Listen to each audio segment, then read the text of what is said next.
This sounds so messy. We're just driving all over the place, kind of just jumping around. I understand not every single conversation is going to be perfect. We're not perfect. The whole point is to find value in every experience, in every opportunity, in every conversation, in every tragedy, in that there's still something there that we can take from and learn and grow. Hello. Welcome to this week's podcast. Today we have Zyan Wilven, or as he goes by online, Zyro Maximus. Did I get that right? Yes. All right, awesome. Zyan Wilven's actually my middle name. My last name's actually Navarra. I keep it as Zyan Wilven on Facebook because I didn't want people to really be able to look me up. That's fair. That's fine. That way people would. There's always I guess anonymity wise, it's always, there's always been that thing where if you type in my name as I go by, you really won't find my Facebook because I like to have my Facebook. If you've ever seen my Facebook, I still have that one photo that I took when I was 15 of me with the washing machine. You should definitely, if you're editing it, you should definitely have the photo here. Just place it so that people know what you're talking about. I took that as a art piece for a class actually, because we were supposed to do a montage. The topic was, how do you take a photo that tells a story? Or that's what the thing was. And ever since then I was like, wow, this is my best photography work. I will never be able to top this. Wait, did my video stop working? Oh no. Let's get that working again. What were you saying about your photography? I was a very artistic person. I still kind of am. Okay. But there's that part of me that's art's nice, but part of me that wants to more focus on things to do now. So yes, it was a photography piece. That thing was a photography piece, and I've always dabbled in parts of different arts. I think it's very good for anybody who and everybody to have some form of artistic outlet. If that makes sense. Yeah, absolutely. And that's kind of as a little little kid, actually. as a little kid, I was always trying to find different arts, but I was always too perfectionist on it. I think that's my thing, is that it's always been hard to top what I consider my pinnacles of some, not really expectations, but there are there are pieces of art that I'm you know what, this is perfect. This is absolutely perfect. Of yours or things I've made where I'm no, this is perfect. That photo with the washing machine thing. I'm there's absolutely no, I cannot even fathom a better way, a better cover photo, because anything else that I put as my cover photo would not be artistic. It would just be yeah, no, this is not good. It's always been that I think that's what some artists suffer with, but for me it's not that I can't recreate another good art piece. It's just a matter of wow, this is it. Yeah. It happens with because I don't want to create something that would top it, because a lot of the things that are the pinnacles of my artists is well, there's a story behind it, and the reason why. So when I worked with clay, for example, there's another story behind that. When I worked with clay, I created this clay meerkat. And the thing about it is, when I created that clay meerkat, I was actually watching it was funny, because for the most part I wasn't even paying attention to it. I was actually watching Meerkat Manor, trying to get trying to sculpt it as the meerkats were on screen. Oh yeah, as a model. Yeah, as a model. And the thing is, I don't really remember really working on it, because I was too busy watching the meerkats. I was too busy watching the show, and it just kind of came about. Wow, I did this half-assed. This was a half-assed art project. And that now what am I supposed to do? I either and I look at it and I'm like, wow, this is like perfect. This is actually a really good meerkat for what is essentially like 12-year-old me. So now I can't like create, if I'm gonna work with another clay model, I have to like half-ass it, you know? Because Yeah. it's either gonna be better than the meerkat, which of course, because I'm trying, it would be better, or it's gonna be worse than the meerkat, and the fact that I'm like 26 now and my 12-year-old self like kicked my ass in clay sculpture. I It's mean, like I don't know. Kids can be pretty good, better than adults at times, and it's just I kind of like, know, but it's like that part of me that's like, huh, there's really no reason for me to top some of my best artists. I also did this one like abstractional piece, this one abstract artist piece when I was in school, okay. and it was traced perfectly. It's like probably my best piece of abstract. It's just lines that are curved over and over again, and it looks like hills. And like I'm like, yeah, can't say same thing with the other two. Can't beat that. Well, I I mean, wouldn't you say that each piece of art is unique? And so even if it didn't say top it, or if it was better or worse, that in its own right, it was still good and almost like equivalent to work you had done before? Or is it well, just the yeah. pressure you put on yourself to meet certain standards of prior performance because you've learned and grown in your skills?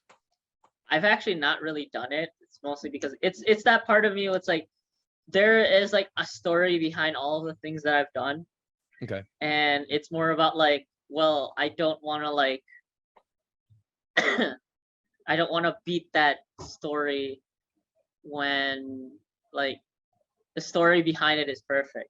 Because That makes sense. Yeah. nobody wants to like hear the story of like my second greatest, what I think is like my second greatest creation.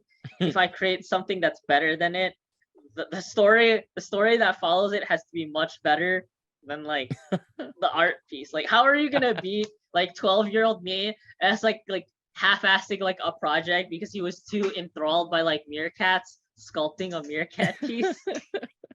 That's stuff like that where like a lot of like, you know, it's just I've always been the type of person who's like I like the story of how like things come to be, Okay. and it's That's more about like the story that happens with that like I think is like more interesting than like the piece. Like we like a lot of things that I have. Well, I'm not really like home right now, but I can't get some of the stuff that I'm talking about. But some of the stuff that I have actually have like stories behind it. And I remember all of the stories behind it mhm. because And they're the more story of like makes the art is what you're yeah, suggesting? I think like the at least for me there's stories like behind the scene things that a lot of people don't really know about. Okay. um and for the most part some of those stories will be lost throughout history, like Yeah. the Declaration of Independence. We know what happened, where we have like some ideas as to what happened the night of the signing of the Declaration of Independence. Hmm. But we don't know like the full scope, like how wild it was, or like what was specifically said, like the small talk that is like lost through time now. Yeah. And I think that that's like what's really important, like um being able to preserve like the stories that happen. Okay. So like people won't remember like what is the second most important piece of documentation, you know, after the Declaration of Independence, whatever, what would be number two to the Declaration? I The don't know. Constitution? Well, the Or is Constitution was that like a above? written law. I think like, you know, what is another like piece of a letter that we sent to another country that would be the second most important thing after the Declaration of Independence to our great nation? We don't really remember it because nobody really remembers the story of the second, Yeah. unfortunately. Yeah. If I had to guess, I think the second most important thing we've ever sent is probably the. You mind if I look up something real quickly? Yeah, that's totally It was fine. I like mean, the Declaration. I mean, I'm biased because I'm Filipino, but I think like when there's a declaration on July. I'm looking it up. July 1946, the Philippines gained independence from the United States. okay. So yeah, 1946. Okay. 1946, July 4th. I think that that's really symbolic that what was once a colony of the Philippines gained independence on the same day as the, July 4th, the American independence. Stuff Yeah. like that. I mean, like, I think that there was also like a letter that we sent to Germany talking about like peace, probably like peacetime treaties. But Okay. it's stuff like that where there's like stories that happen behind it. Did you actually hear about like the story about like if anybody is ever listening to this, you should definitely look up the battle that happened between like the Philippines and the Americans for World War II. There's been Okay. like so many battles. It was Douglas MacArthur. Douglas MacArthur said that the and it really goes to tell you about like sorry, I'm kind of just like all over the You're place. good. You're good. But it tells you about like what it means for people's like will, like the will to keep fighting. Yeah. That a lot of people miss, like a lot of people think that like, oh, they're so weak, we can easily beat them, like how Russia thought like Ukraine was would be easily to defeat. But turns out Ukraine just ended up destroying, like Ukraine managed to like fight out, and I think that that's what a lot of people don't understand is that when people are like fighting for their lives, we never ever want to fight people who are desperate enough to fight back, because then it becomes a point where it's like we should have destroyed them, we should have been able to defeat them, and then you're like, yeah, no, we lost. Well, and I think okay, so you've touched on a few things here that I want to come Yeah, back to. So I was just writing down yeah, so I didn't forget. The first part you had mentioned was there you really find fascinating the story behind an art piece. The way that I see that is actually I completely agree, and that's the biggest reason why I started this podcast is mhm, because I believe that people are an art piece, each with their own unique story, and they have a story to tell. They have value that they can offer the world, and so I really like how you phrase that in that like it's not always just seeing the outcome; it's seeing the journey and then how the journey affects the destination yeah, or the person that you see. And I really believe that people are fluid in the fact that they can change based on their story. And so if something else happens to them or if they react in a different way, then they really have a certain degree of control or a certain degree of influence on the outcome of their life and as an art piece in that part. So and then the second thing that you had talked about or had mentioned was first place versus second place. We don't really remember the second most important, the second best, that kind of thing. And I think that that is in a lot yeah, of places in society because I mean we remember the champions like the gold medalists, the hmm, finalists of all these things, and the first place in sports or and um many different areas where first place and then you have like the runner up, so you have the winner and then the runner up, and the runner up kind of just blends into the background. It makes me think of the TV shows like Talent TV shows, things like that, hmm, where they highlight the third place person, and then when it's left to the top two, they highlight the first place person. And so it's like third place, first place, and then second place kind of says, "Oh, we're sorry, maybe next time," or something like that. But like the third place almost gets more attention, and then the second place just kind of falls by the wayside to first place. And I think that that's yeah, that's a tragedy because there's so much more to be understood. There's so much more to be gained by um and I, it really kind of puts in a perspective of or pushes a mindset of like first or worst or like that there's only one winner, and that and that's tough to because there's only one person who can be the best at something, one country, one president, and anything else that can be the best, maybe the best for this specific reason or the best at this specific thing. But then trying to be the best, there's almost like it's twofold. It's either one, you don't feel good enough because you didn't get to the best, but then it's like, well, why can't you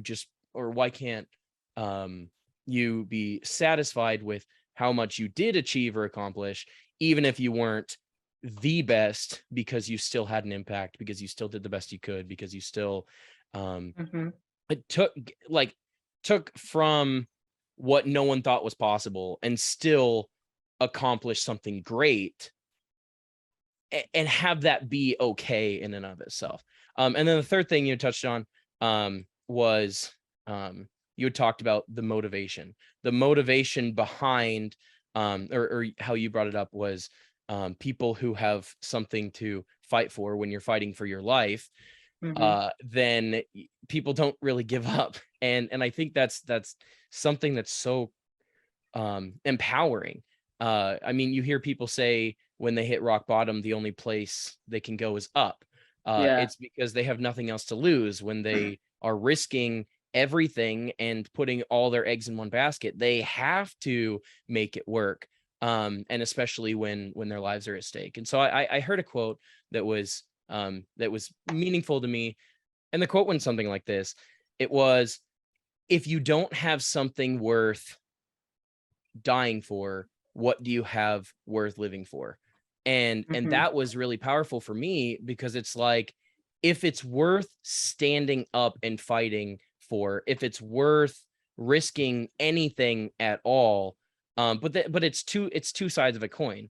Like, if it's worth living for, is it worth dying for? And if it's worth dying for, is it worth living for? And I think that a lot of people would be very challenged to find things in their life that are both worth living for and dying for. That if you have that purpose, if you have that motivation and that drive that is behind you, that is really involved in the decision making and the passion and the intensity and the ferocity by which you live or by which you act, then it's really powerful. And I actually had a theater professor in at Western Oregon University who talked about playwrights, and he said every good playwright has a dolphin.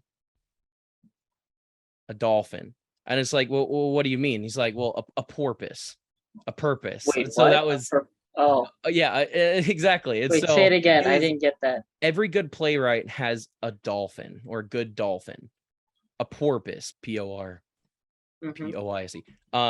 or a purpose. And so it was just a trick to remember that, like, if you have to have a point, you have to have something standing behind you, motivating you. You have to have a purpose, something that drives you to change, drives you to succeed, or surpass a certain degree of milestones, that kind of thing, or you're just not going to act. And I'll finish this part with another quote that I had heard.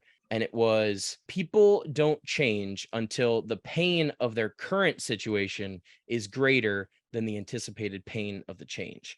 And that was so powerful. And I'll say that again, the people don't change until the pain of their current situation is greater than the anticipated pain of the change. And change is very difficult. Change is hard. And we thrive within structure and stability. And so any degree of change is uncertainty, and it brings along fear and discomfort. And people often live, or desire to live, in a degree of comfort or luxury. And those who don't have the desire to, and then, like, if you're constantly uncomfortable and you get comfortable with being uncomfortable, then you're going to have much more desire, much more focus, much more ferocity with anything you choose to do, or any actions or risks that you might think about taking. But then when someone else in that same situation, they might have other things holding them back. Yeah. So that you can go ahead and respond. Um, That was a lot. I mean, again, which is why I had to write down a few things. Because I think you bring up a lot of really good points. And you kind of touch on a moral or a theme of a situation, and I really like attributing that, like finding the value in it, and then also seeing where else it exists in the world, where else it exists in society or science or anything else, just relationships, and really focusing on what can we really take away from history and the stories that led to like great beauty, great peace, great destruction, whatever it may be, that there's always something that we can look back on and reflect on and take value from. hmm Stuff like that. So as long as you had said that you like art, you like photography, that you almost feel like a knack or talent, that you don't even have to work that hard to produce something that is amazing. Well, at least Or that amazing to me. I think if most people saw my meerkat, it's not like Michelangelo, but to me it's like perfect. I think it's cute. It looks really cute. Mhm. But it's because the story behind it. I mean, I guess, yeah. it manifested itself through the story, through the progression, through the like what you learned or what you experienced through it, and then arriving at that conclusion was the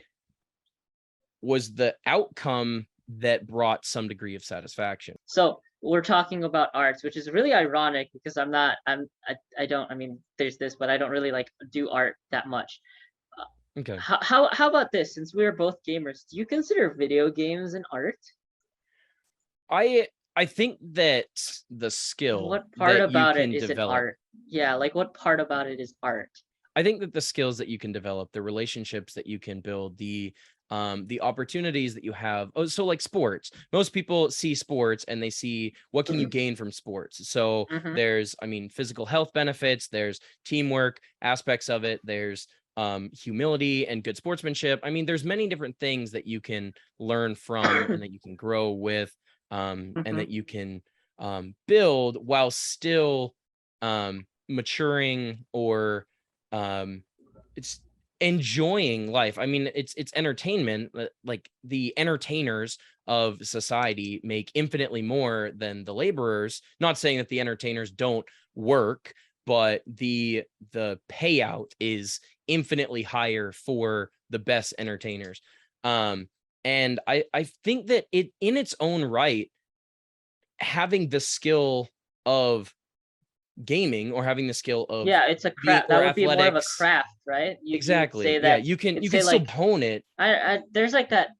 I think like being good at something like art or just like I'd say I'm pretty good at speaking to some people. I'm a very extroverted person. That's how I Okay. got pretty high in politics. Well, not really high in politics. It's how I got low in politics. I would say that school board is pretty low in politics, but it's there. I mean, Okay. like at some point, everybody, if you look at like some of like the people who like ran for senators and stuff, some of them just slowly climbed their way up. They were like precinct captain, which is what I was, and they became Mhm. a school board member, which is what I was, and they started working for their village, and then they started working for their township, and then they started working for like their county, and Mhm. then that's how they ended up like 60 years old becoming a senator because Yeah. because the name brand for you just working eventually just becomes so big that it like is stuff like that. Mhm. So there's always like these arguments about how like stuff like that, a lot of people wouldn't really consider speaking to people a craft. A lot of people wouldn't really consider like video games an art. Out Mhm. then like there's that part of me where like even in nowadays there's like a whole debate as to whether or not like video games are a sport. Yeah. What do you think about that, sports as a sports expert? Your own So screen name is Sports Freak. Do you think video games are a sport? I I love sports. So I love the competitiveness. I hmm love the opportunities. I love the relationships that you can build, and I love the life lessons that come from it. But I also love the pursuit of honing skills, of growing and achieving more and more and more. And so video games are designed to offer hits of dopamine that give you a certain degree of satisfaction or feeling like you're achieving something, even if maybe in quote reality that you're not, but you can still get very good at it. And what does that necessarily mean? But I think that's completely separate from sports. I think that absolutely that esports, as it's gaining traction all around the world, whether it be in China or Japan or Korea, and especially in America now, and many other places in Europe, it's another form of entertainment. And if you've ever, I mean, the degree of skill that you have to and speed, and awareness and reactability that you have to be optimal or the best at video games is to a certain degree even tougher than developing a skill in terms of like a typical sport, because games are always changing. They're updating. The most effective tactics available, or the meta, is constantly changing. And so you have to be much more flexible, much more adaptable. It's not like the sport is always the same or 99% the same. And therefore, all you have to do is just get really good at the same thing. Because to be good at sports, you have to be really good at a lot of things. Exactly. See, that's the thing about like, so you would agree that like esports and sports are two completely different things. I think that esports falls under is a sport in the umbrella of sports, that because you still have to have the dexterity, you still have to have the speed of mental processing, and it's very reactionary to it. It's just controlling a character, but that doesn't make it any less athletic in the terms of you still have to receive the information, input an action, and then respond in that way. So while it's not I'm gonna physically get something demanding, real quickly, because I want to give an example for something. So what'd you go get?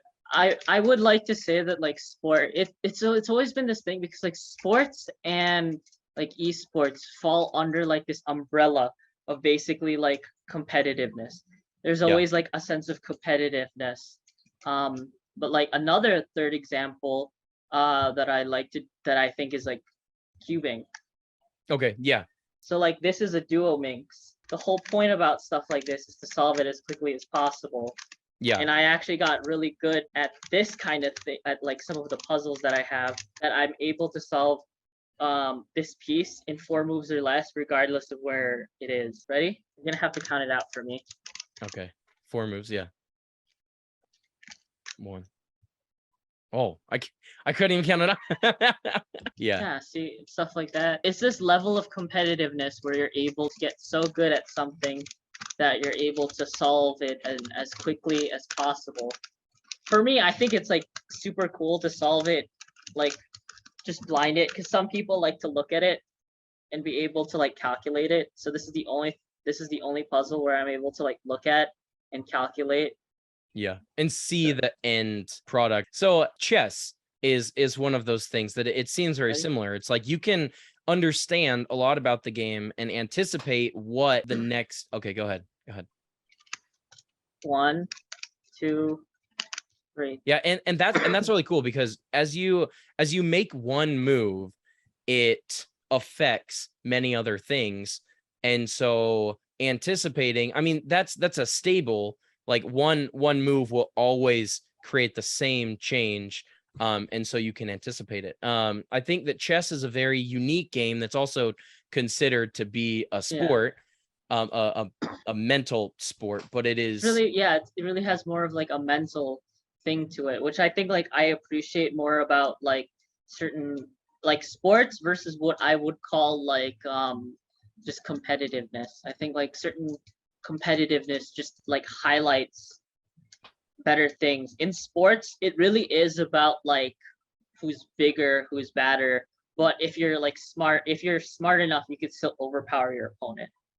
But Yeah, and it's you not also it's not have a to physical yeah. thing. I mean, like you exactly like it's just anticipating the moves of say like an enemy or an adversary I'd and say there is a lot. responding There's a before lot more physical things than a lot of people would like to say about sports. in chess. Um, Okay, in sports, yeah. no, like in sports in general, like we play League of Legends. Hmm. I actually play with somebody. I'm able to play with somebody in League, and sometimes I actually forget that they only have one hand. The thing about it is that they are capable enough in the game that so if anybody's wondering, they just have a mouse with a bunch of buttons on the side. So Yeah, they use their abilities with their thumb. They're able to play with like lower mechanical characters that are more about like thinking.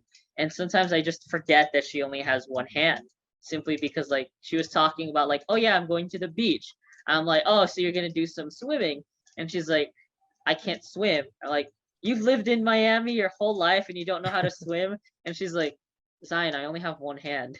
I'm yeah. like, right, I forgot. I'm sorry. It's just I don't talk to you often. I don't really see your face. We really just play on League. And she's like, why do you keep forgetting? And like, I think that that's really crazy because in a lot of sports, like, a lot of people can't really play baseball one-handed. You could Yeah. play basketball one-handed, but you have to be really good to play basketball one-handed, or your opponents just have to be really bad. And I guess like badminton and tennis, you can play one-handed. It For a limits, lot of absolutely, yeah, yeah, it limits it opportunities. there's controllers that we have in the video game industry that enables us to, if we really wanted to, we could play with our feet. Mhm. Like I've been wanting to get like feet controllers to be able to see if like you could play it. Well, But yeah, and that's something that I think is really cool is that humans find a way to make it work. They can adapt. They can think outside the box into non-conventional things and still find ways to engage, participate, act, and accomplish things despite any kind of limitation or setback or something that might have been quote unfair or unequally distributed when we were born, something like that. And so I really think that that's a really empowering, confidence offering thing about humanity, yeah, for lack of a better word, that uh, that is unique and that is worth celebrating because like you said, so software can compensate for, mm-hmm. or even hardware can compensate for a lack of Yeah. something Because you have to like think that about it. Like, with how humans. many Yeah. times have you lost to somebody in like a video game, right? And they probably have like a physical disability. And that's not like shade to them. It's like if you think about it, video games are so accessible that like nearly anybody, like you Yeah. wouldn't be able to tell if somebody's deaf and Yeah. they just destroyed you in a video game. And I think that that really is like what it comes to like true equality. For us to reach like true equality is that we really can't tell what the other person is struggling, who the other person is, and what they look like in like the real world if Yeah. they're like bound to a wheelchair, right? Like, Yeah. and we don't go easy on them and they don't go easy on us, and we can go even with them. Because I found my friend randomly just playing League, and when I added them, I was surprised to find out that they only had one hand. And I can't like Yeah. talk to and add every League player there is out there, but I Yeah. think that that is like really interesting that what we get to that point. Because like you can't really play certain sports with other people without feeling bad, right? Because Yeah. if you're and that really is just like how we are as a society. Like if somebody's like, oh yeah, I want to play mini golf with you guys, and they're like in a wheelchair, Yeah. it's really hard to find the line over like, should I help you at certain points, or Yeah. Yeah. Exactly. Yeah. Like you don't know, and like you don't know what they need, you don't know what yeah, you should do and what's the like most appropriate way to act. And I think that's even more than that. I mean, like um often in society we see like say men and women separated or leagues, but in video games it's a screen name and a character, and it's all your performance that really determines the outcome.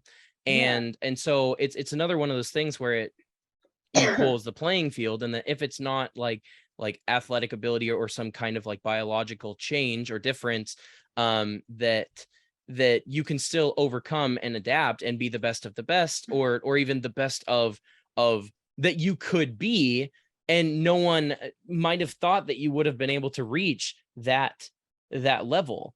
And so not only for just like personal, like just confidence and achieving something that you set out to achieve, like a goal that you've been working for so long, software and hardware and development and games online in the digital space really give people the freedom and the opportunity to, as you said, kind of like Play on an equal explore playing things they field. might not, play on an equal playing field and explore things that they may not get the opportunity to explore. And I mean, like even like say a virtual tour. I've never been to Italy, but if I go on to a map or a 3D world built by or constructed through satellite images or something else, then I can tour a city in 3D from home. And I'm not saying it's the same, but I'm saying that might never get that opportunity to go do that.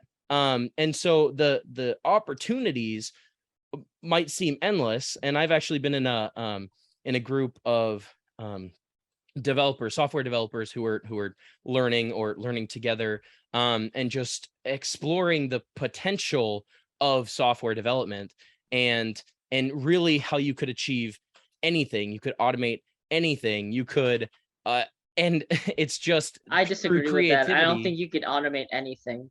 I think that there are certain jobs that need to be performed by humans. What I'm that gonna, need to is that an I'm argument, or gonna. is it, I mean, like, No, are you taking a I'm stance on it, or 100% sure. So, for okay, example, like what? there's been a lot of talk about how saying like teachers a dying industry. Okay. 100% untrue. This pandemic has proved that is 100% untrue, and I could say that as a school board member. We are going to always need teachers, because as we saw, online learning, a lot of people don't really take online learning seriously, and they do not learn from it. Yeah, well, Ergo, you will it's the always need. environment. Yeah, It's the absolutely. environment. Ergo, you will It's the always need. social aspect too. Yeah, I it's mean, we're also the social social aspect. creatures. You will And always need teachers, and like I will say this like right now, there are a lot of jobs that a lot of people think that we can just automate and replace. But as somebody who would love to see more automation, I hate to say that, but like there are just certain jobs that we cannot replace, simply because there needs to be a human aspect to it, whether it's good or bad. Like for example, like like trucking.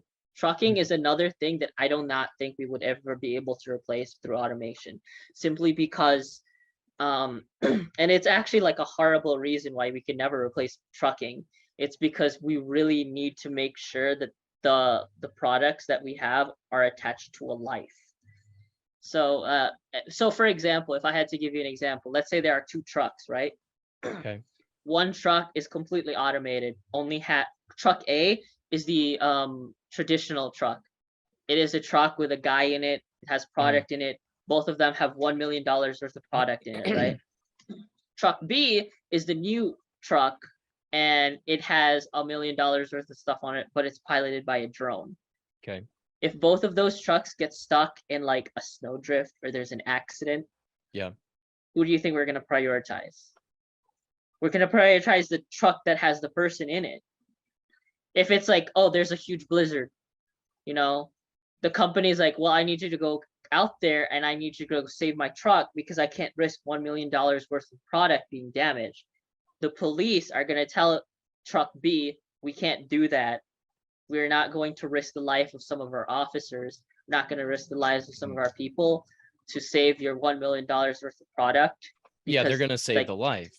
They're like, no, there's no reason for us to go out there. It's $1 million worth of product. You should have insured it. We're not going to go out there, and we're not going to like risk somebody getting hurt for your product. But wouldn't that be also a reason suggesting that automation might be a good thing, because it, to some degree, it might bring some level of like protection or less risk for humanity. And I mean, I've even so I heard Elon Musk interviewed about this, and he was talking about how if you can have a entity, or say like an AI that is able to understand, that's able to put forth a response, As good and as a where human. and where it exactly and where it is talks like a human, responds like a human, reacts like a human, seems like a human in every capacity, and even more in that it can learn and understand infinitely more and has access to a knowledge or database infinitely more and than any human can. Is the potential not higher for AI to be able to replace some aspects of humanity? I mean, you had talked about teaching and that like The it's problem the with that social. is, yes, you would be able to create an AI, but how expensive would this AI be?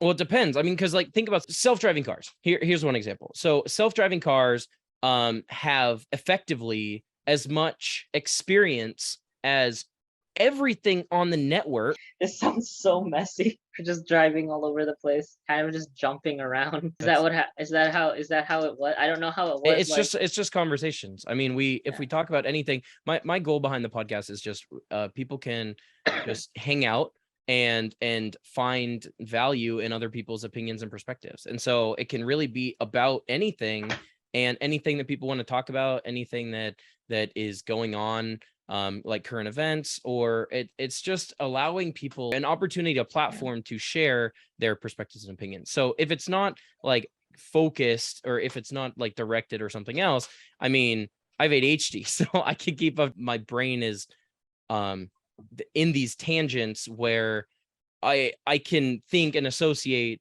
all these different things. And so like getting back to the automation thing with self-driving cars, there's a network of information, of experience, of say like hours that have been driven by this entity, by this software, by this learning algorithm that in a very short amount of time can outlive any amount of experience that any human could have. And interestingly, so on the last podcast, or one of the early podcasts, I had another gentleman on who talked about passing on something when we die, or the value of us living on in light of someone's life or experience, and really how humanity can move forward because we can take everything that we've learned or experienced in the past. His argument was, or his suggestion was, that each person is a collection of being influenced or things that were learned by people in their past that they've met or interacted with, or that have been a part of their life. So just by me living with the knowledge that they learned or gained, that is in essence them living on in a value worth keeping. And so I think that actually really ties into one of the first things that you had talked about, where you had said that a lot just gets lost. A lot is not saved, and a lot is not even prioritized that happens in history, or it just kind of fades away. And I think that keeping records, or keeping documentation, or videos or photos, or even just like written down testaments of witness testimonies of what occurred is necessary, because if that gets lost, it's gone forever. Until time travel happens, we can never unlock those mysteries that may have been unlocked at that time. That alone might be motivation for someone to do something more with their life, or to find a way to solve a problem that is non-traditional. And that's the beauty in it. That would be an art form that someone can perfect. I mean, what is art? Like, it's the manifestation of a story, of a background, of skills that are presented in a single thing, in a single entity, in a single being, in a single picture. It's captured in a moment in time. I know there's some other languages that have a tense. So in English we have past, present, future tense, but I know that there's other languages that have another tense where it's a moment of time. And we don't really have a way to describe it. And that's kind of why a picture is worth 1,000 words, is because what is captured in a moment in time is never going to happen again. unless consider infinite universes or multiple realities, or that everything is connected, and that all, like, in an infinite amount of time, all the molecules in the universe could reorganize themselves and happen to be in the exact formation they are now, which could be. We never know, and I'm probably not going to live long enough to find out. Did you know that I don't actually subscribe with the theory of like a near infinite multiverse? What do you? I mean, I'm not saying I do either. I'm saying that that's or do or do not. What do you think? There's like a point. There's like a point. They call it like there's like a paradox of like the near infinite universe, because like what happens is there are say like people say like, oh, it's like the small choices that you make that branch off into different multiverses. Okay. But different destinies, yeah, exactly. And someone mentioned it's different. But like there are like fixed points in time that I was like looking at something. It's like the theory of like certain points are fixed. Okay. If you go back in time and you stop, like, you know, your father from being murdered, all you did was delay it so that your father would eventually get murdered. So like certain points, like your father will be murdered the year after that. So you have to keep constantly coming back in time and stopping it. And all you're doing is you're just delaying the inevitable confines of time. I think there's there's a movie or series about that. Is it Final Destination? I can't remember. I don't know. It's something to that same effect, in that like there was, say, like survivors of a plane crash, and then because they survived but they weren't meant to in their destiny, that they now death was chasing after them and trying to catch up with them in many different instances based on like where they were seated in the plane or something like that. And I mean, it's interesting to just kind of like explore the idea that that there is a set destiny or fate that each person may have, that somebody has to have, that someone has destiny. Someone There's has set to things have, that has to happen. There's set things that have to happen. But why is that the case? Why do you think that there's certain things that have to occur or happen? I think it's because of outside of like maybe like nature. I mean, like we can't really stop, say, like currently we can't really stop a hurricane. We can't really stop a tornado outside of some event or some piece of technology that can change the weather. And I know that there's a bunch of things like that have already been developed, or that where they can just pump a ton of, say, clouds into an atmosphere, rain, or a certain degree of humidity and things like that. Like technology exists, and that's what's like, and like that's another thing, is that like software, hardware, like development and advancement of technology, like even things like nature that we think are set, or things like gravity, that like technology can be developed to reverse these things, to counteract these things, to change our way of thinking. And it really, I mean, does it not unlock an entire realm of possibility that was once thought impossible? Like even science, when people say like trust the science, or when people say that the science is set, well, not really, because science is based on what we can test. You can't prove many things in science, but you can disprove everything because it's set up to be falsifiable. And so if you're testing it, say it's true and consistent every single time for millennia, and then one time it's not, well, does that disprove it? And so like people once thought that the earth was the center of the universe, that everything revolved around the earth. And then in terms of like, if everything is outward from everyone, don't trust the hearsay scientists, Peter. Trust your Bible as a Christian. Do we have to have another lesson about being a good Christian, Peter? The earth is the center of the Bible. The earth is the center of the universe, okay? The Bible says it, okay? Don't trust them. They're trying to downplay you. They're trying to make you feel that God did not create the earth to be the center of the universe, all right? The sun and the moon are the same thing. They orbit around the earth. The same thing. Or they're the same size. The sun and the moon are the same size, and they orbit around the earth. do not trust anybody who says that the sun is the center of the universe. If God wanted the sun to be the center of the universe, how come there are people living on It's the the center of sun? the solar system, but that's because we No. define the It's not. solar system as a system that revolves There's around the no sun because there's of only gravity. one solar system. It's our solar system. It's the universe. They try to make you. What do you think think that we're these seeing through stars, telescopes? huh? Do you think, because I've heard this too, that there's like a dome. There's a dome of a No, projection it's of fake. a It's fake. super Those advanced suns. piece of technology that we're not actually seeing, or that we can't actually reach or explore an infinite universe, that it's really just a projection that we're all They're some just like they're just small. experiment within The a. stars that you see are just small, like glimpses of dust. All right, the universe is not that big. All right, they're small glimpses of dust. They're not stars. They're just trying to make it so that like the sun is God's third greatest creation after mankind and the earth. All right, the sun.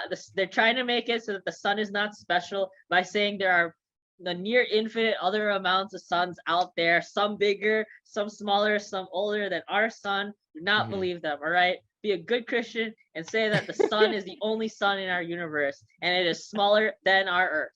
That's how you be a good little Christian, boys. You just believe everything that you're told. Right? Trust the religion. Trust the religion.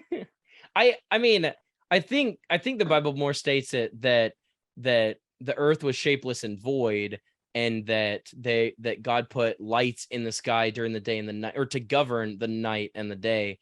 And I mean, it's cryptic in a sense that it's vague. I mean, there's not a lot of description. There weren't humans alive at the time to really describe it. It was captured later by someone who wrote it down.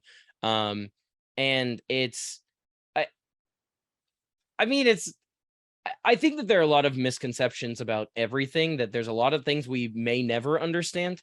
And religion is tough in general. I mean, any religion, because it's often experiences. It's often things that are like otherworldly, or things that we don't have control over in terms of testing or sensing. Like, we have 5 senses in terms of like touch, taste, smell. You have more than 5. Well, okay, well, and that's what I was gonna get to, is 6. that like we can also experience some degree of like perceived pain or perceived intellect or something, because like all of humanity is connected. And I mean, like those things exist and might be unlockable for people who try to do it. And I know there's other things where like people can bend spoons with their mind, manipulate matter. And I mean, like, if all of these That's all things, a trick. That whole like bending spoons thing was kind of just a trick. But yeah, I could see what you're coming from.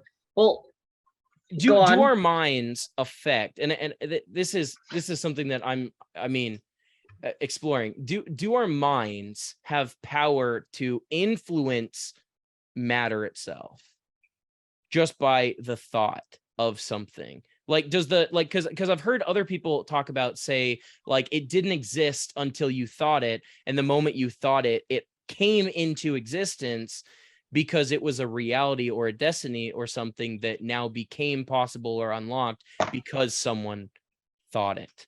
Like, I'm not saying any of this I do or don't believe. I think that it's fun to explore and question and questioning God identify. now. He knows a Peter, lot more than I do. Peter, what did we talk about being a good Christian? Everybody who's listening to this podcast, right? This is exactly like this. You need to all go to church. That's all I'm saying. Go to church, believe in the Bible, believe in God. All right. As crazy as some of the things that I do, the earth is flat. All right. I don't know where do I go from that. Yeah. Then I mean, I think that all of humanity is searching for truth, whether it be a truth that they that like a subjective truth that they want to be true, something that they feel or experience and therefore perceive to be true because perception is reality, or something that is universally true that maybe binds or connects all of us. and regardless of a religion, regardless of upbringing, regardless of where you were born or where you lived or where you learned or where you work or any of these things, is there something that is more meaningful, that's maybe not tangible in the sense that we can like prove it, but something that is more worthwhile, more motivating, like whether it be absolute truth or morality, everyone, but like, okay, so more code of ethics, morality, like is often determined by something, whether it be feelings or outcomes or I mean, there's a lot of philosophy that goes into it, or teachings, and so like I think that there has to be some degree of objective morality at a very basic level that guides us, that motivates us, that binds all of us together in the human experience, or it's inevitably going to turn into reckless chaos. Like everything that doesn't, so second law of was it thermodynamics? Anyway, yeah, is entropy. So everything without order turns to chaos. And so like we have that sounds order, like something a Satanist would say. we have order in terms of say like laws of gravity, or like laws of physics, Newton's laws of physics. We have order in terms of like how humans can reproduce with humans, cats can reproduce with cats, dogs can but cross breeds, or like cross species, cross kinds, they can't. And so like there's many different things that exist in an order in the world, and I can't help but think that morality is one of those things that grounds human action, that it has to be objective, because if it's subjective, then there's no morality at all. If I say it's wrong to kill someone in cold blood and you don't, who's right? And would it then justify actions of you killing me in cold blood because of something that motivated you, or something that you thought or experienced, or something like, and intentions may or may not matter, outcomes may or may not matter, but like if there's no morality at all, then why Have you ever anything? heard of the Why paradox do of certain things, or why don't do certain things? Have you ever heard of the paradox of lying, stealing, and killing? What's the paradox? Most Lying, people would killing, like to agree when it comes to lying, killing, and stealing, killing is the worst thing that you could do to somebody, right? Worst. Yeah. Okay. Because why? Just you know, because it that's can't just be what taken we, yeah, back. because it can't be taken back. Yeah. After murdering, so it goes murdering, stealing, Okay. and then lying to somebody. People would Okay. say that lying is less than stealing because It's at a least little if you white lie lie, to- yeah. yeah, You don't really white have a lie, right? little cold blood murder. Like, Yeah. yeah, But okay. if Continue. there's an interesting thing where it's like, if there is a guarantee that we have a second life after death, then Mhm. that reverses. An infinite second life after death, then that reverses. Where suddenly lying is the worst, then stealing, then murder. Because if I lied to Interesting, you, yeah. Mhm. You're probably never gonna forget that. I think everybody can remember like a big lie. And then why is that murder they- wrong? Because then you'll just regenerate, I mean, or yeah, if you have like you'll a come second back to life life after in this, terms of like reincarnation or something like that. yeah. Yeah. So something like Interesting. that, Never depending thought on about what that. you do. Because like if you think about it, right? Like if you were lied to, right? Mhm. You're probably gonna remember that for the rest of your life. Or you're going to start believing if something is true, and then having that be like, say, motivation for certain Yeah. action or other things. And that's Yeah. it. And so And that's that interesting. ruins your life. But like if somebody steals from you, right? Yeah. Like you technically will only have that item for a limited amount of time. But you are going to carry the lie with you throughout your entire life until you die. And I actually think so. If that's true, and it may be, I think that actually pushes toward no hierarchy, all lying, all murder, all deception, all malice, or like desire for revenge or causing pain, that kind of thing is I mean, dare I say, evil, or and exactly, and equal. They would be equal. That's why they would be that's equal. why the Bible never says that which commandments should be more followed than the other, is because in that sense, then it flips over. So like that's just like an interesting thing to think about, where it's like where you could try to like justify if you could change it. Because if it's like, if someone steals a car from you, right? If someone were to steal my car right now, I'm probably not gonna have that car when I'm, 98, right? Yeah. But I'm gonna be I remember when like somebody lied and like, lied to me about being my friend, and I Yeah. probably will Well, and remember that lies 70 can years from now. result in death as well, or I mean, think of like a court case. If someone lies in, say, like bearing, say, a false witness, like lies in a court case, and that could lead to penalty unjustly being applied or attributed toward someone who may be innocent, in fact. And so lying could absolutely bring about more death and destruction. Are you okay? Yeah. Okay. Cut that out. And I'm just and trying so to fix it because it's starting to fall apart. and so I think that that's something that a lot of people, yeah, exactly, like you said, a lot of people put a hierarchy on it. Oh, well, it's only this, or how could this be bad, or well, at least it's not as bad as this, and they forget that the influence of a thing can end up, I mean, think about the pro-life, pro-choice debate. And so Yeah.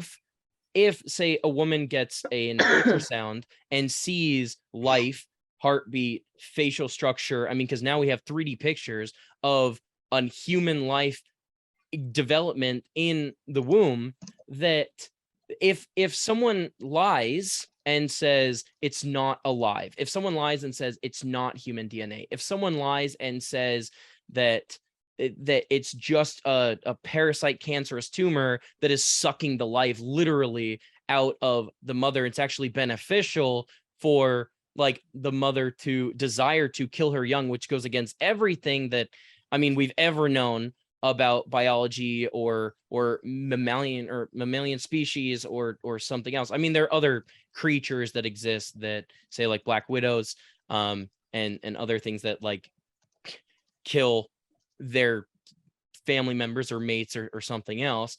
And if people want to say that they're smarter than we are, okay. Some people say that dolphins. I mean, like animals can be intelligent and present intelligence, and that's something that's really unique about life in general. Life, brain, eyes. How can these just happen? How can they just accidentally appear or evolve? I mean, we have very complicated, complex like systems that all work in tandem with one another. Like, would you be alive if you had, say, a respiratory system but not a cardiovascular system? Would you be alive if you had a muscular system but not a skeletal system, or vice versa? If you had a skeletal system with no muscles, like if you had lungs, or if you had, like, say, a heart but no oxygen in the blood, like, it's like, how can all of that just happen by accident and then say that there's no innate value, or that there is innate value? But if we're just going to morph and change over time, like, it's unfathomable to me how people can see the complexity of life and the order of life and the beauty that exists all around us and not see design behind it. For me, I mean, and it appears that there's an order. It appears that there's a standard. It appears that there's I mean, like, we've measured, and actually I saw this experiment. They had music played to trees, like, and just different kinds of music, and based on the tones or the volume or the type of music, it influenced the music alone, whether it be vibrations or something, and the words, even just words being spoken to it. It was like some bullying experiment in a school, caused something different to happen between two trees in an almost exact environment. And even things like where there were two trees, one witnessed one of several human participants in the study, like, being very violent to another tree. They were both in the presence or in the room or what have you, and then that they had hooked up some kind of monitoring of vibrations or something else to one tree, and then had each person walk back through and detected something, some kind of vibrations or or something from that other tree when only that one person had walked by again or walked through. And so like life is so complicated. Any life is infinitely more complex than we could ever understand. And if plants have life, and if animals have life, and if humans have life, all of these things are alive. Well, why are they alive? And is there value to them being alive or not alive? Because I mean, and then you get into like the cycle of life and carbon. Carbon is life, the basic building blocks of life. And so if you eat food, it's carbon. It's either animals or plants or something that was alive in the past. Everything we eat is carbon.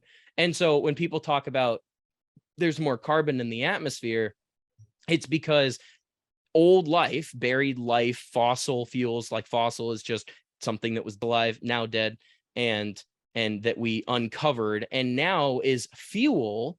So carbon, we eat food to get energy to move, to act, and to generate heat. So all life is carbon, and all of that carbon is then recycled in this system. Trees breathe in carbon dioxide and breathe out oxygen, and they take that carbon and they make glucose through photosynthesis and these things that exist with order. And if there were less trees, then sure, it makes sense. There's more carbon dioxide in the atmosphere, more carbon in general in the atmosphere. But we all live in a harmonious symbiotic relationship where it's all in balance. And actually I did a study on this, or some project, or maybe I'd been to a museum. Anyway, I can't remember. That there was the story of this park, or this area, I believe in the Pacific Northwest, where there were wolves introduced, just wolves, because there was a problem with some species getting overpopulated or something that was then affecting this other ecosystem and in this other way. And ultimately the introduction of a small family of wolves put everything back in balance, where everything could thrive as designed, but in a way that like death was meaningful, because death is necessary for the cycle to continue. If you had no death, you would have no more life, and because everything that was alive would be alive, or just everything that was alive would die, and then there would just be no life. And so but to live in a cycle, there has to be a recycling of carbon. And so like when people say like, oh, it's terrible to, cut down trees, or it's terrible to kill animals. I mean, yes, in the sense of it's life, and we need to understand that life is precious and life develops over time, and that it's very difficult to replace. And we can give life to plants. We can foster life with animals. We can foster life with children, but we can't give it back once we take it. So that is, I mean, how can someone not see that life as a whole does not have value, unless they said, well, so long as I'm standing to benefit or gain from this, then then death is justified, which might be the case. I mean, like to say that is that you're all looking at it in what is essentially just like an earthly being. If you look at it in what we're supposed to look at the world beyond its own like earthly value, if it's true that we have like an infinite possibility world, then like one person dying does not, it kind of downplays the whole importance of life as much as you like, which is what I was trying to say, is that we have so many things in life right now that kind of like there's 6 billion people, your life is not really worth that much compared to like other people's life. just to break that down so that I don't sound like a kind of like a bad person. In society, you mean, Regardless, or culturally, or there are in the people who are more accomplishments? important. There are people who are more important than you. Why? Like, huh? Why? What's the Just simply metric for that? because Again, I'm not claiming that like I am the most. I'm saying that like, what is the metric by which we measure someone's value or regardless success of how you feel about them, or value? Donald Trump and Joe Biden are more important than you. They In terms have of, more, because in their terms of that there are actions could people who cause more there are damage or people who destruction there are people or who peace. rely on them for more their livelihoods. There are Okay. people who rely on them for their instance of stability, right? Yeah. At Oh, okay. any Okay. So point when they were stability. So yeah, so stability might be one metric we use to assess the value of a life. If a life is creating chaos and instability and, say, evil in the world, or generating evil, then either that evil can be discouraged through trying a transformation with that individual, or trying to rehabilitate them well, into let society me after, finish quote, punishment. let me finish this about Okay, that, where because like sorry, continue. Yeah. okay, like for anybody who leans to the left, just imagine when Donald Trump was president, and for anybody who leans to the right, just imagine right now. There are instances where if the president were to be killed or were to be injured or were to Mhm. get hurt, that actually is a reflection to who is essentially the president of the United States is essentially the most important person in the entire world. It's Because not of the even potential for um um great or terrible things that might happen as a result. So you mean? I mean, because the power. So I mean, it's people not talk even like about the like a power, it's government the gun, influence. and it's that, the it's the influence, it's the fact that the president is supposed to be a figurehead, it's supposed to be a symbolism of the leadership of our country. well, if many there is things like I mean, like one a if there flag. is A one flag can be a person symbolism of country, and well I mean, a it's supposed mascot to might be be a a living, symbolism of yeah, a team. that And that so, could be it. But like the problem with that is, if you think about it this way, right?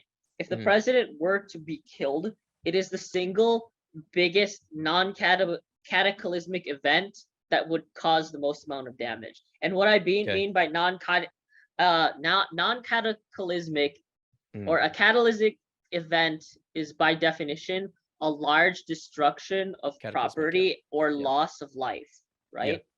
If the president is killed, we lose one person, but that one person is the biggest non-cataclysmic event that could happen to us.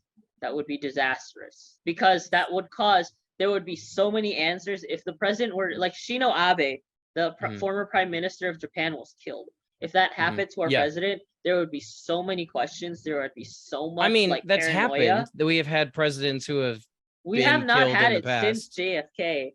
Yeah, well, I mean, just in the past, that like, The and thing and I'm not about saying we had the same power or influence that we did at that time, or like, I'm not making any claim to that. It's just, JFK, we still had a lot of influence. We're in the middle of the Cold War. But the yeah. problem with that is when JFK was murdered, he was murdered in a situation where a lot of people told him he would get killed. As much as we don't want to admit it, Mhm. JFK went to a specific part of the country that was completely Republican as a Democratic president. He went to Texas. And he was killed in, I believe, yeah, he was killed in Texas, simply because a lot of the people didn't like him there, and he probably shouldn't have went there without more security and a bulletproof thing, right? I understand the sentiment, but at the same time, a lot of people, even his own social secret service, Mhm. said that you should not go here because we cannot protect you. But if the president were to be assassinated right now, Mhm. there would be so many questions, because at least back then it was a matter of, did the Russians do this? Mhm.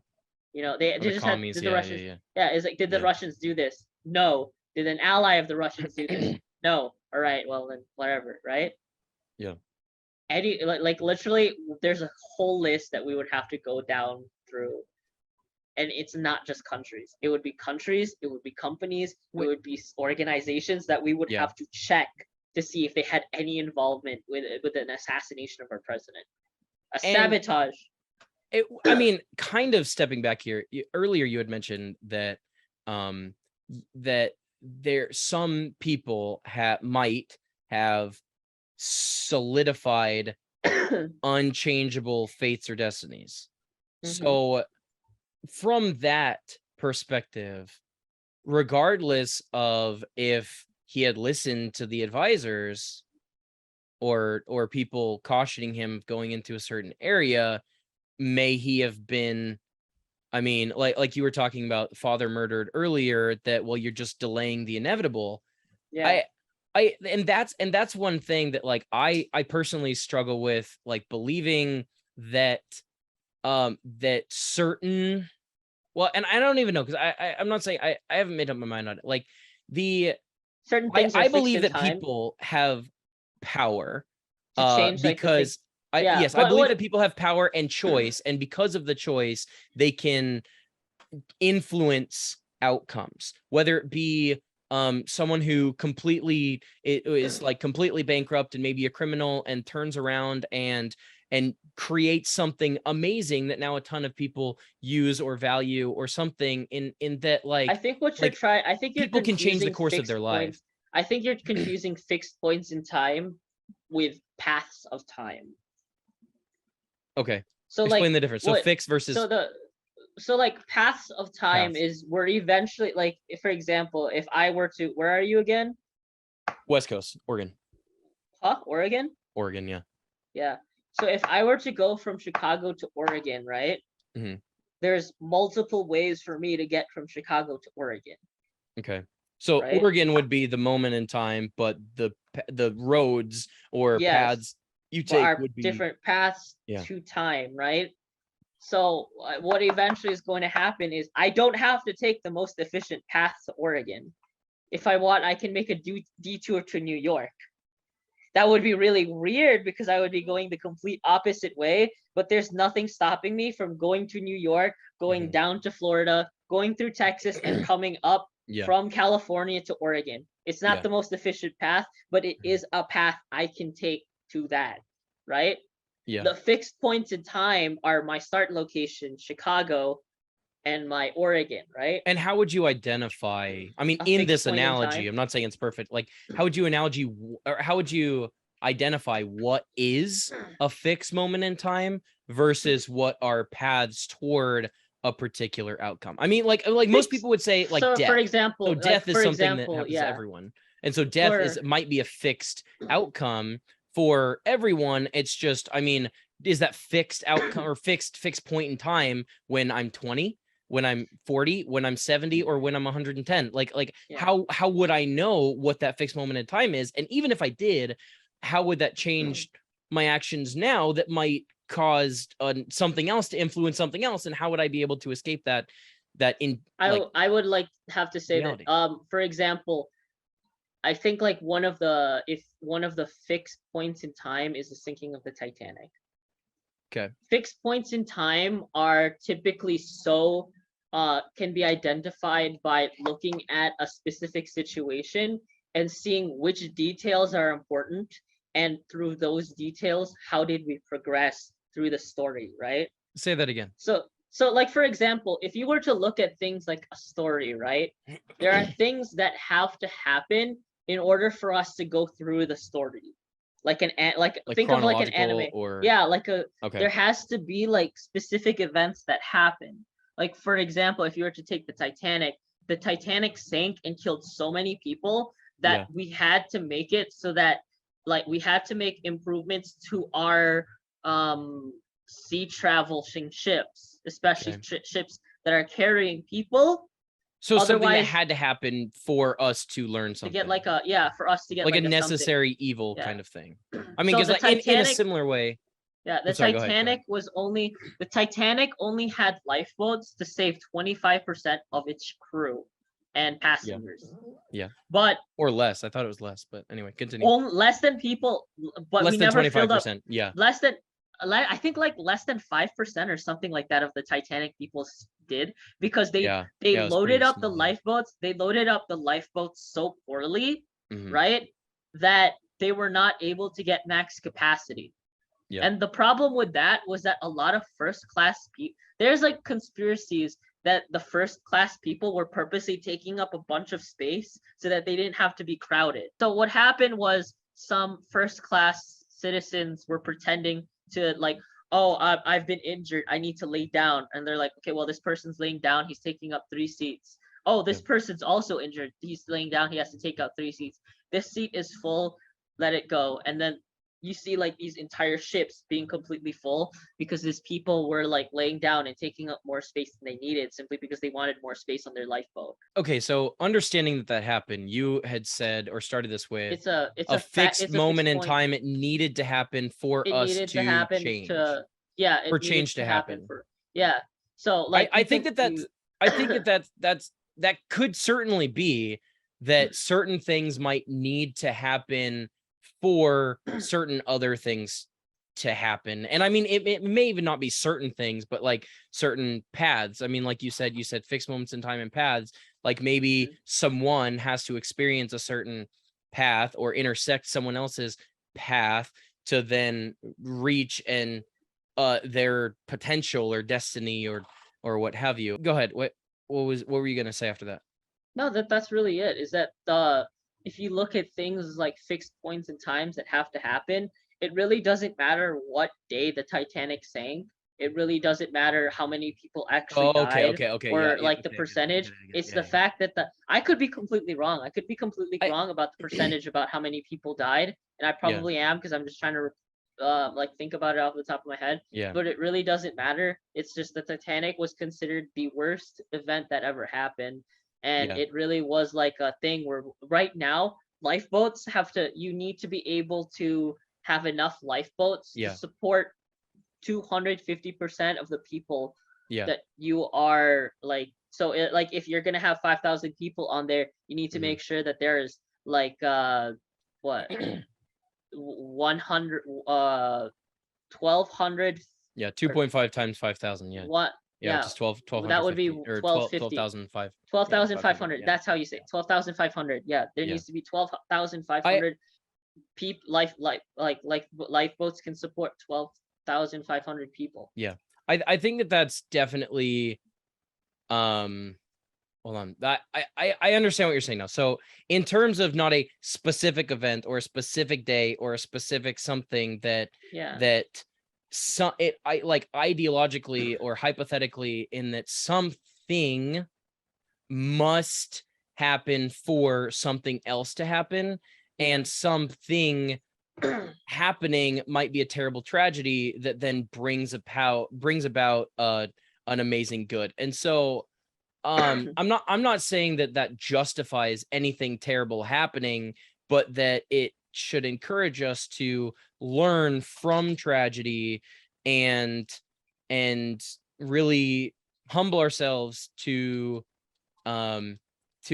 reflect as much as possible and anticipate as much as possible, but also give people the benefit of the doubt too. Okay, so I heard it phrased that a handful of 90-plus-year-old people were interviewed, and they said, like, what do you regret most about your life, or if you could go back and change something, what would you change? And the top 3 answers were they regretted actions they didn't take or things that they didn't do. In the moment, they might have regretted something they did do, but later they regretted things they didn't do.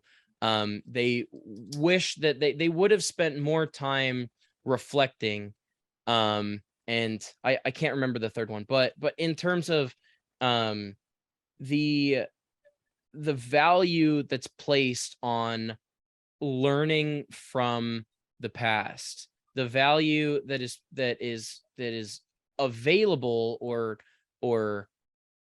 that we can create out of the worst things that happen to us, or that, and it I think that's so empowering for humanity to see that regardless of what happens to me or my family or my situation or in my career or something, that I still have the capacity to change, and I still have the capacity to learn, and I still have the capacity to do good. However people define good, but because we are malleable, because we are not static. And I think that, I mean, life is a learning process. You don't get to a point where you know everything. You're constantly learning anyway. And I mean, who was it that had phrased that or spoken? Like I said, I think you're confusing fixed points in time with like paths to time, because like anybody, the fixed point in time is not that you are going to be stuck where you are for the rest of your life. The fixed point in time is you changing your life. Yeah, yes, and that's what I was like. It's not a specific event or thing. It's a concept. It's this idea, this instance, this experience must happen for this to, or this is the catalyst, and we might not know what that is. So the other quote was, the more I know, the more I know I don't know. It humbles me to think that that I'm in a pursuit of knowledge and wisdom and discernment, and even like an information, but even given that truth or information or knowledge or that I have, I may still be imperfect or not good, or I may still have to have tragedy happen. And that's the beauty of humanity. The beauty of humanity is, despite how bad things can get, that there's always a light on the other side that can really bring you into your destiny. I think that might be a good point to stop it, unless you had anything How long has it else been? specifically.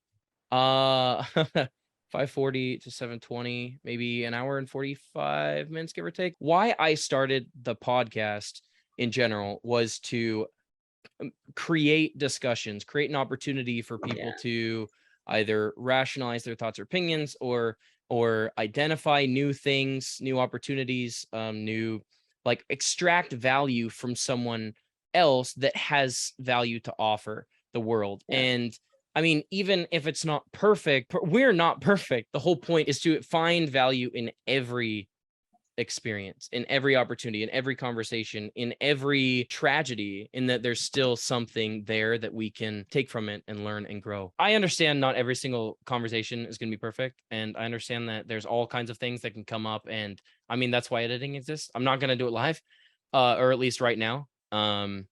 And so, because, like, I mean, there could be anything that could happen, and people are cynical, people are judgmental. Like I said, I don't have to post this. This is just a recording, and I can scrap it and it's all gone. But I mean, as you said, it's a tragedy that things like that are lost in time. Maybe it's not the best, but it's the second best, and or something.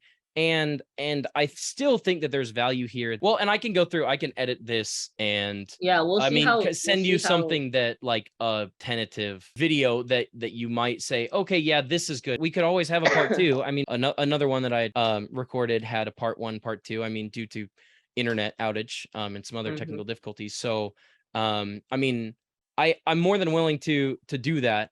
And I think that could be cool, and have a part two to this, to kind of extract. Maybe not tomorrow. I think I'm busy tomorrow. Probably late Monday night then. Okay. Yeah, I mean, that could totally work. Where can people find you if they're trying to look you up on social media? I know that you had said you didn't really want people to find private pages or personal profiles. You know what? My Facebook is pretty much not private anymore. People find me there. Just find me at Zyan Wilven and add me, whatever. I mean, just if they want to maybe, like, continue the conversation, or ask you about something that you had said, and really, like, kind of get more context on, say, quotes or art or history, and then really extract some more value out of that. Anyway, thank you so much for hanging out. Anyway, yeah, I think that this was a pretty cool conversation. We talked about a lot of topics, and a little bit about a lot of topics, and I'd love to have you back on and kind of explore some more. Thanks.